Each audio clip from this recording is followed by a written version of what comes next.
Kawan baik, jumpa kembali dengan Nur Iswan Channel yang punya tagline menjernihkan pikiran dan menebar kebaikan. Kawan baik, kali ini Nur Iswan Channel akan mencoba menebak-nebak langkah politik Pak Jokowi. Nama Pak Jokowi ini terus menjadi perbincangan dan terutama dalam kaitan ijazah sarjananya itu seperti drama politik yang berkepanjangan. Tapi kita tidak akan membahas terlalu jauh soal ijazah karena sudah terlalu banyak. Kita akan membahas tentang menebak-nebak lah langkah politik Pak Jokowi ke depan itu seperti apa. Karena kemarin baru saja dikonfirmasi oleh Mas Kaisang, Pak Jokowi tidak akan mendaftar sebagai calon ketua umum Partai Solidaritas Indonesia yang sekarang dipimpin oleh Mas Kaisang. Dengan nada bercanda mungkin Mas Kaisang menyebut masa bapak dengan anak berkompetisi, kira-kira begitu. Jadi, tapi politik kan seringkali berubah. Apakah memang benar-benar Pak Jokowi tidak akan mendaftar sebagai calon ketua umum PSI seperti yang disampaikan Mas Kaisang, atau secara mendadak berubah pikiran kembali dan mendaftar? Kita akan lihat sampai kongres atau musyawarah yang konon katanya PSI akan dipilih ketua umumnya itu oleh anggotanya. Jadi satu anggota satu suara. Nah, tapi yang lebih menarik lagi adalah konfirmasi itu dilakukan oleh Mas Kaisang tidak berjauhan dengan kemunculan Pak Jokowi pada saat ulang tahun ke-64 tanggal 21 Juni 2025 lalu. Dan videonya sudah beredar luas. Kemudian beritanya juga sudah beredar luas. Apalagi di jagat X yang dulu bernama Twitter.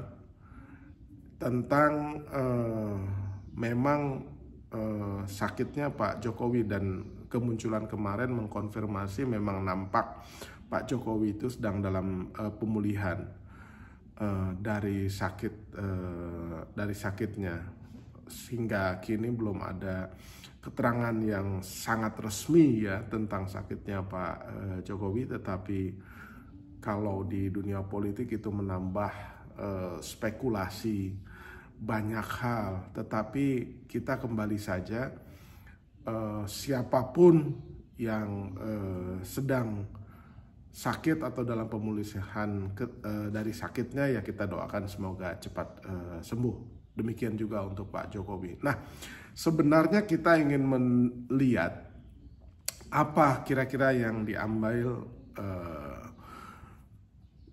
langkah-langkah politik seperti apa yang diambil oleh Pak Jokowi.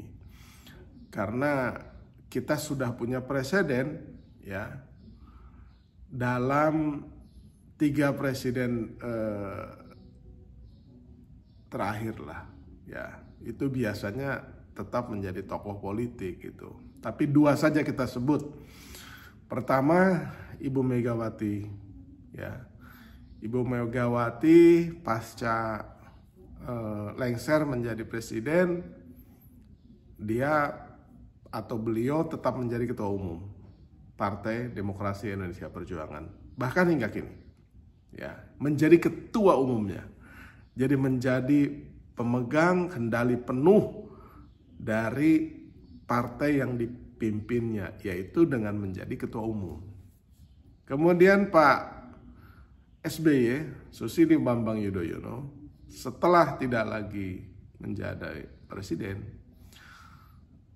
ya semua orang menganggap bahwa putusan tertinggi Partai Demokrat itu ya ada di Pak SBY.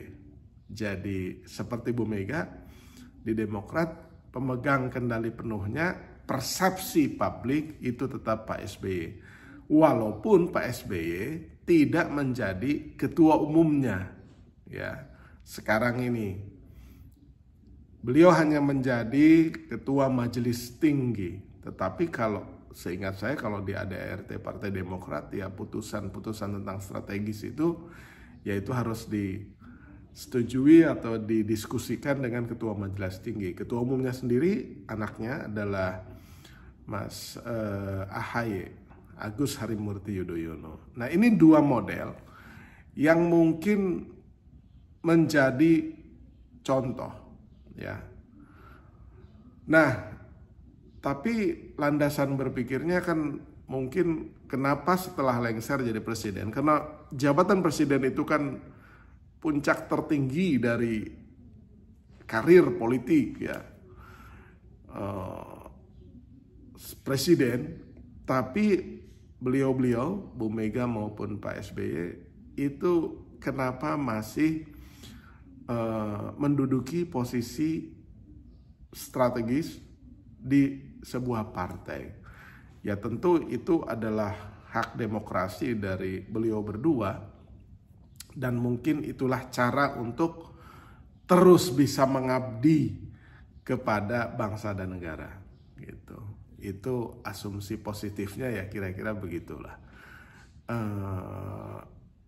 Dan ini saya kira demokrasi khas Indonesia di mana mantan presiden itu masih menjadi ketua umum partai atau ketua dewan pembina atau ketua majelis tinggi. Nah, itu harus kita hormati juga pilihan beliau berdua kan.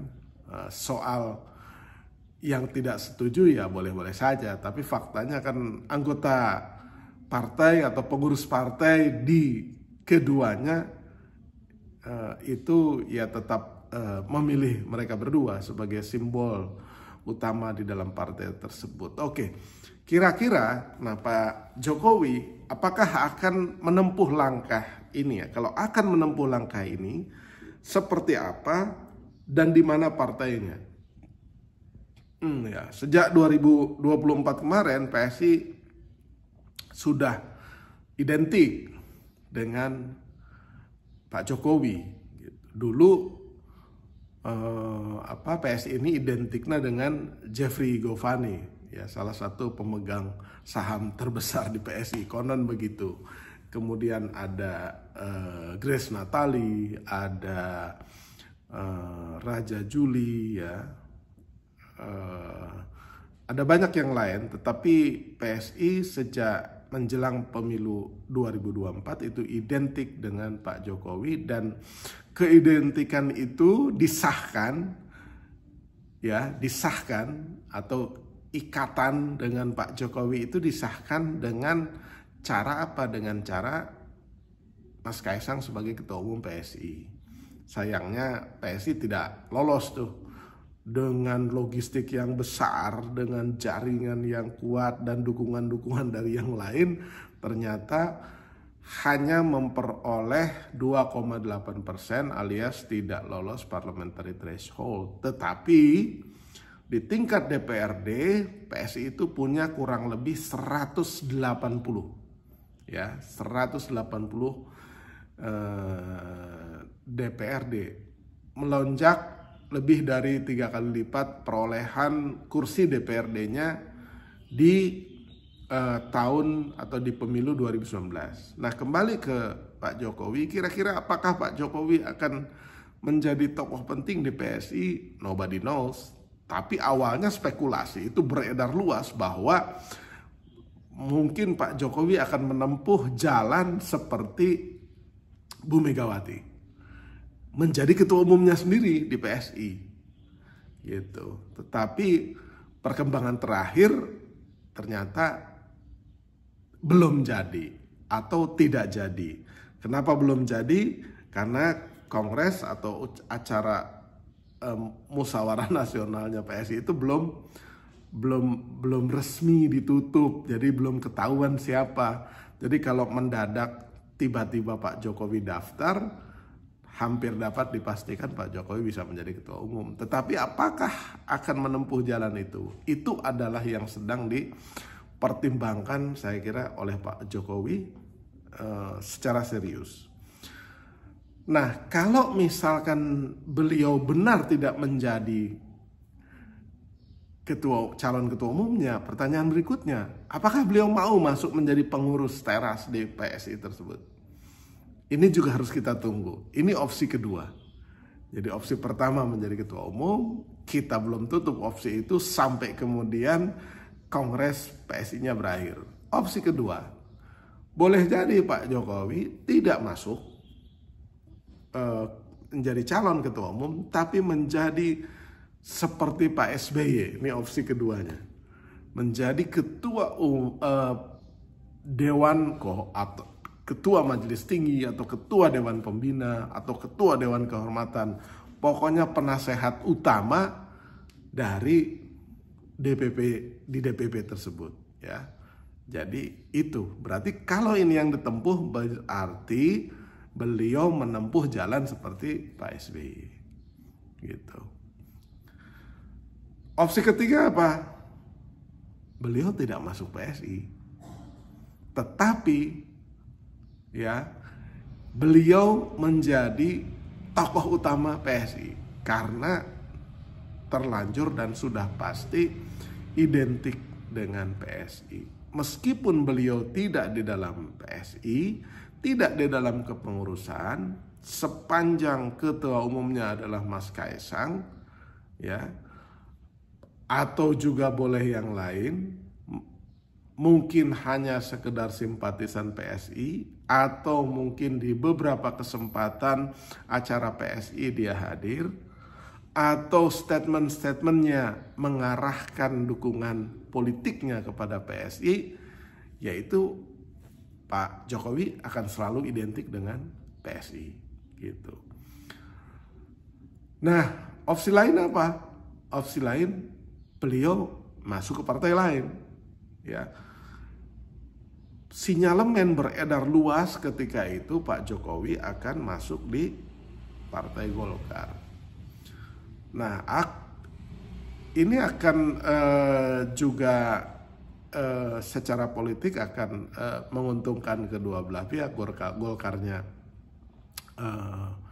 untung ya, Pak Jokowinya juga untung karena Pak Jokowi punya benteng mesin partai yang sudah tua dan matang dan berpengalaman gitu.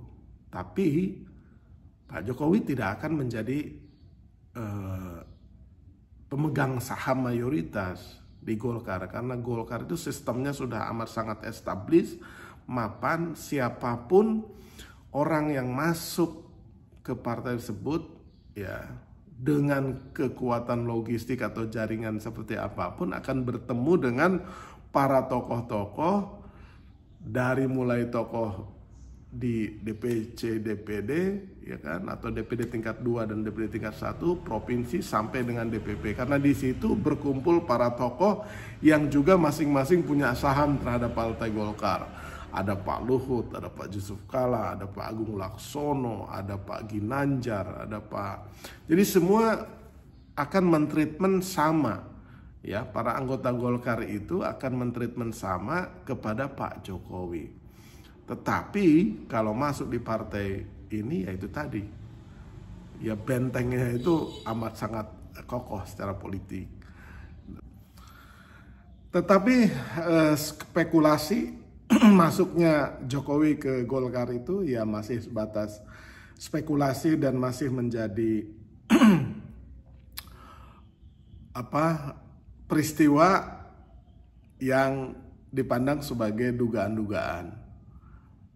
Tetapi hingga kini kan belum terbuka dan resmi Pak Jokowi menyatakan minat dan keinginannya untuk masuk ke Golkar. Tapi mungkin opsi ini sedang juga dipertimbangkan oleh beliau. Termasuk juga mungkin masuk ke partai yang lain. Tapi kalau partai yang lain kan hingga kini misalkan masuk ke ke Gerindra atau ke PAN atau ke PKB, PKS, Nasdem, Demokrat, ya kan? Kan itu sinyal-sinyal dan spekulasinya itu kan kecil sekali kemungkinannya dan belum pernah ada. Tetapi kalau ke Golkar kan itu dulu pernah ada isunya gitu, atau ada kabar beritanya, atau ada infonya. Dan orang-orang Golkar memang ya terbiasa untuk menerima dengan tangan terbuka siapapun orang yang ingin masuk ke partai tersebut, karena Golkar menyatakan diri sebagai partai terbuka, partai nasionalis, ya kan. Sehingga kalau Pak Jokowi masuk ke Golkar ya bisa menarik untuk sebagai sebuah peristiwa politik, ya kan. Tapi kita akan terus mengikuti perkembangan dari hari ke hari tentang langkah-langkah politik Pak Jokowi ini. Nah, itu opsi yang berikutnya. Nah, opsi yang lain jika tidak masuk kepada struktur partai politik, ya baik PSI atau Golkar atau partai yang lain, apakah Pak Jokowi mengambil sikap sebagai orang independen perseorangan gitu? Mungkin untuk sekaliber dan sekelas Pak Jokowi, saran itu mungkin sudah banyak sekali disampaikan oleh banyak pihak, ya. Kenapa Pak Jokowi tidak mengambil jarak kepada struktur partai, tetapi menjadi seperti sesepuh dalam tata negara kita gitu. Jadi biarkan saja identik dengan PSI misalkan, tapi Pak Jokowi menjadi sesepuh atau dalam tanda petik guru bangsa, ya kan.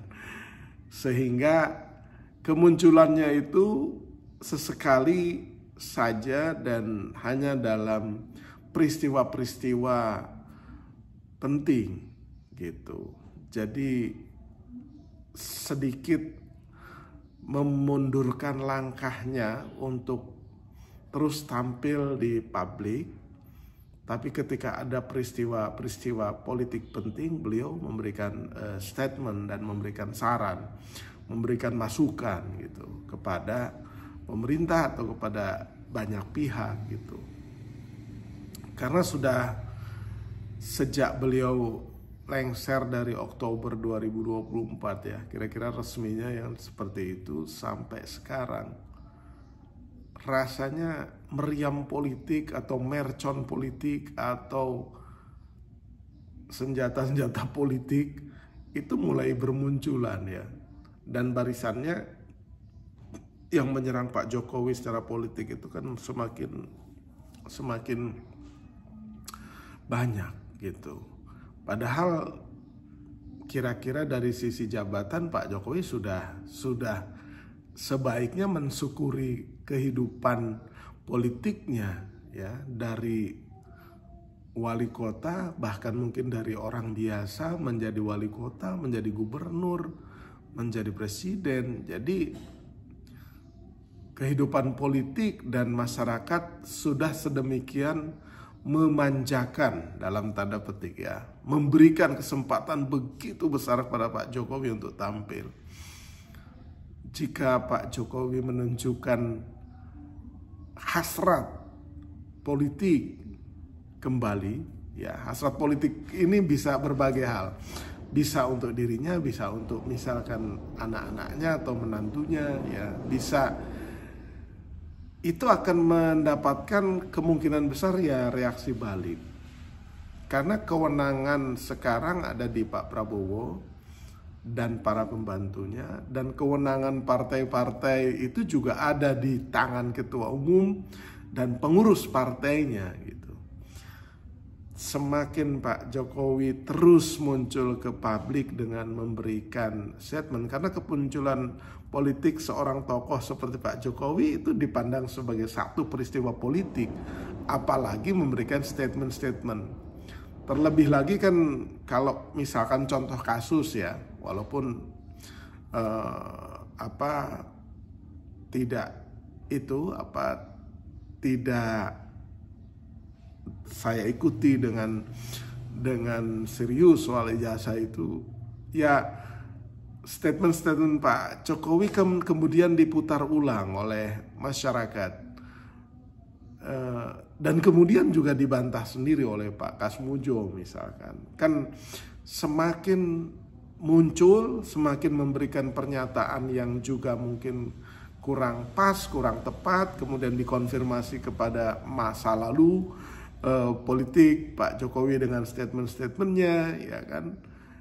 Ya akhirnya kan menjadi mungkin menurunkan citra Pak Jokowi sendiri. Tapi kalau Pak Jokowi jarang muncul ke publik, kemudian hanya sekali-kali, ya seperti meskipun Bu Megawati itu ketua umum atau Pak SBY itu ketua majelis tinggi, kalau saya lihat kehadirannya dan statementnya itu agak sesekali gitu.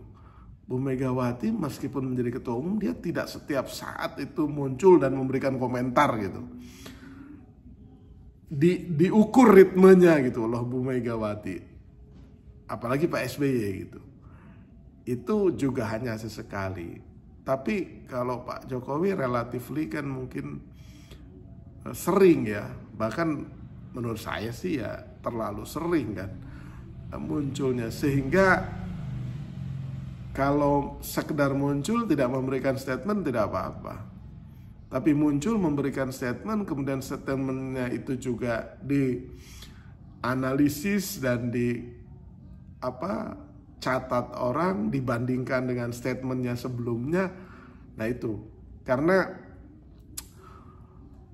ya wilayah permainannya sudah berbeda, apalagi kewenangannya kan kewenangan ada dalam pemerintahan sekarang gitu.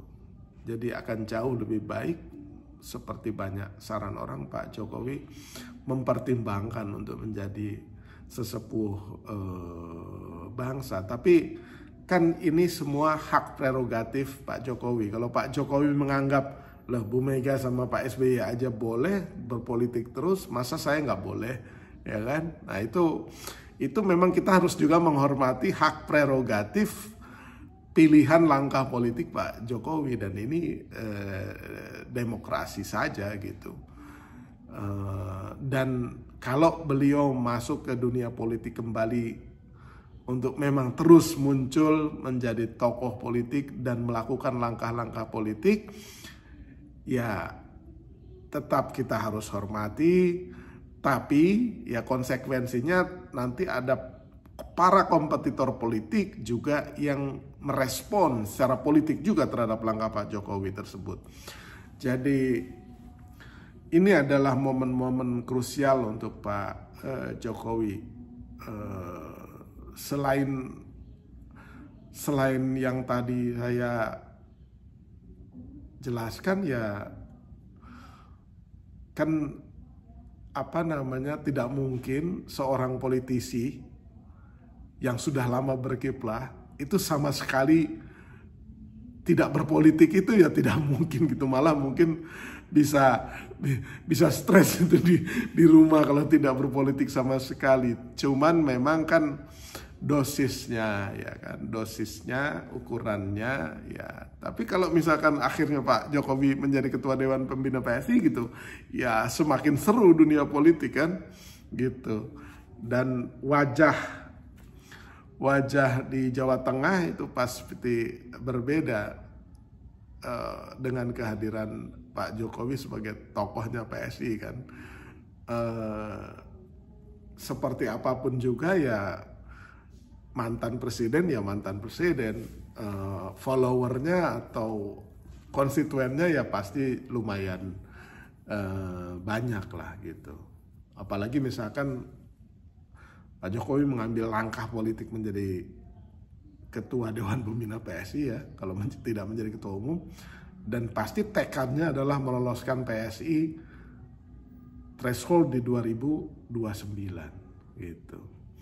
Dan itu akan juga ya menarik secara politik, tapi juga akan creating the political enemy-nya untuk Pak Jokowi. Artinya musuh-musuh politik Pak Jokowi juga semakin asik karena Pak Jokowi sudah berada di dalam satu istilahnya badan politik tersendiri itu, sehingga partai yang lain ya menganggap partai PSI ya kompetitor mereka gitu. Itu pada saat pemilu. Kalau setelah pemilu ya biasanya kerjasama lagi, atau kerjasamanya dilakukan sebelum pemilu juga bisa lah, koalisi gitu. Kira-kira itu tebak-tebakan langkah politik Pak Jokowi, ya semuanya berpulang ke Pak Jokowi sendiri. Kira-kira langkah politik seperti apa yang akan ditempuh. Tapi analisis dan penjelasan tadi hanya untuk membantu ya kawan baik semua yang memiliki minat politik di tanah air. Demikian, terima kasih.